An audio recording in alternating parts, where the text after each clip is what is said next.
Pernah nggak sih ngerasa kayak tenggelam di lautan informasi? Nah, hari ini kita bakal bongkar resepnya. Gimana caranya nulis hard news, ini jenis berita yang paling penting loh, supaya pesan Anda itu nggak cuma didengar, tapi juga benar-benar dipercaya. Tantangannya jelas banget kan? Semua orang bisa bersuara sekarang. Tapi pertanyaannya, gimana caranya suara kita bisa benar-benar didengar? Dan yang lebih penting, dipercaya. Sebenarnya kuncinya itu bukan soal seberapa kenceng kita teriak, tapi seberapa kuat fondasi jurnalisme yang kita punya. Oke, kita mulai dari situ. Dunia media zaman sekarang tuh udah beda banget. Udah bukan lagi soal siapa yang punya stasiun TV atau koran, tapi siapa yang paling bisa dipercaya. Justru, ya di tengah gempuran konten TikTok, Instagram, berita yang beneran berkualitas dan bisa dipegang omongannya itu jadi, wah makin berharga. Jadi, gimana cara bikinnya? Oke, kita masuk ke bagian pertama. Sebenarnya apa sih yang dimaksud dengan hard news itu? Yuk kita bedah bareng-bareng definisinya. Jadi intinya tuh gini, hard news itu soal dua hal, urgensi dan dampak. Coba bayangin aja berita soal politik, ekonomi, atau bencana alam. Ini kan informasi yang penting banget yang orang-orang butuh tahu sekarang juga, bukan besok. Kenapa? Ya karena besok beritanya bisa jadi udah basi, udah nggak relevan lagi. Nah, bedanya kelihatan banget kan? Kalau hard news, itu ibaratnya kayak peringatan cuaca pas badai mau dateng. Penting, mendesak, harus tahu sekarang. Sementara soft news itu lebih kayak cerita-cerita menarik yang bisa kita baca santai sambil ngopi. Dua-duanya sih punya tempatnya sendiri, tapi khusus hari ini kita fokus ke berita yang gak bisa ditunda-tunda. Dan ini dia fondasi dari semua berita yang kuat. Rumus saktinya, 5W plus 1H. What, who, when, where, why, dan how. Gampangnya, apa, siapa, kapan, di mana, mengapa, dan bagaimana. Serius deh, kalau Anda bisa jawab ke 6 pertanyaan ini, pembaca dijamin langsung dapat gambaran utuh soal apa yang terjadi. Ini kerangka yang udah terbukti nggak pernah gagal. Oke, kita lanjut ke bagian kedua. Gimana cara menyusun ceritanya biar sempurna?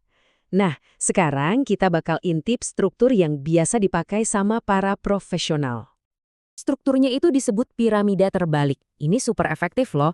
Logikanya simpel. Semua informasi paling penting, paling krusial, itu ditaruh di paling atas, di paragraf pertama.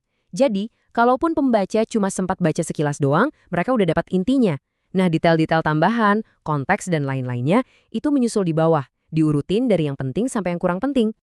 Nah, yang satu ini aturan emasnya. Judul itu ibarat pintu gerbang ke berita Anda. Jelas, judul harus menarik, harus ada kata kuncinya. Tapi yang paling-paling penting, judul itu harus jujur, harus sesuai sama isi beritanya. Jangan pernah pakai judul clickbait yang nipu. Sekali Anda lakuin itu, kredibilitas bisa hancur dalam sekejap. Coba deh, bayangin ini kayak perjalanan buat pembaca. Judul itu yang bikin mereka, apa nih? Terus berhenti scrolling. Lead atau paragraf awal itu yang bikin mereka penasaran dan mau baca terus. Paragraf isinya, nah ini dagingnya. Terus kutipan dari narasumber bikin ceritanya terasa lebih hidup dan nyata. Terakhir penutupnya ngasih gambaran besar biar mereka paham seutuhnya. Semua bagian ini penting banget perannya. Oke, sekarang kita masuk ke bagian ketiga, bagian yang seru. Gimana caranya bikin berita kita viral? Soalnya kan berita bagus aja tuh nggak cukup. Beritanya harus dibaca orang. Pertanyaannya, gimana caranya? Bahasa jurnalistik itu kayak pisau bedah. Presisi, tajam, dan efisien.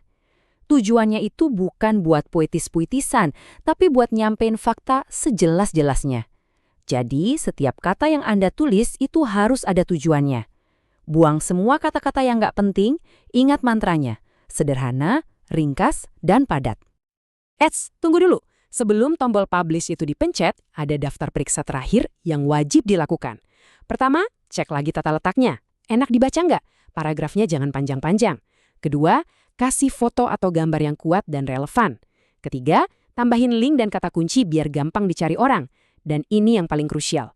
Koreksi, cek lagi ejaan, tata bahasa, dan faktanya. Cek sekali lagi, soalnya kesalahan sepele aja bisa ngerusak berita yang udah bagus banget. Nah, sebagai penutup, coba kita renungkan pertanyaan ini. Di zaman yang serba diatur algoritma, sebenarnya siapa sih yang nentuin berita mana yang penting? Jawabannya, ya Anda. Dengan menguasai prinsip-prinsip hard news ini, Anda tuh nggak cuma jadi pengikut algoritma. Anda justru bisa jadi pemain utama yang ngebentuk obrolan publik. Lewat keahlian jurnalistik Anda, Andalah yang bisa menentukan berita mana yang memang pantas untuk dapat perhatian.